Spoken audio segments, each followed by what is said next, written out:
अंग्रेज भारत पर राज करने नहीं आए थे, वे यहाँ व्यापार करने आए थे, क्योंकि 16वीं और 17वीं शताब्दी में भारत दुनिया के सबसे अमीर देशों में से एक था और उसके मसाले, कपास, रेशम, चाय और अन्य वस्तुओं की यूरोप में बहुत ज़्यादा मांग थी।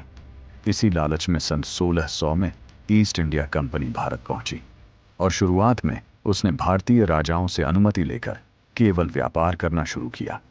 लेकिन जैसे जैसे कंपनी को मुनाफा होने लगा, उसने बंदरगाहों और शहरों के पास अपने ठिकाने बना लिए और धीरे धीरे सेना और राजनीति में भी दखल देना शुरू कर दिया।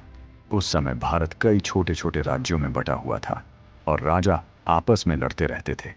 अंग्रेजों ने इसी कमजोरी का फायदा उठाया और फूट डालो और राज करो की नीति अपनाकर एक राजा को दूसरे के खिलाफ खड़ा किया। 1757 में प्लासी के युद्ध के बाद अंग्रेजों की शक्ति बहुत बढ़ गई और जो व्यापारी बनकर आए थे वे शासक बन गए।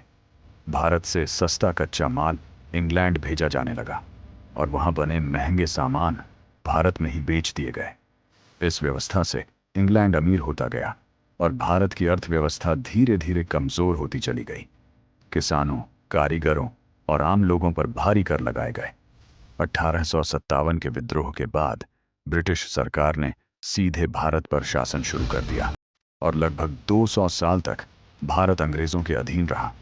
अंग्रेज व्यापार के नाम पर आए थे, लेकिन लालच और सत्ता की भूख ने पूरे देश को गुलामी में धकेल दिया।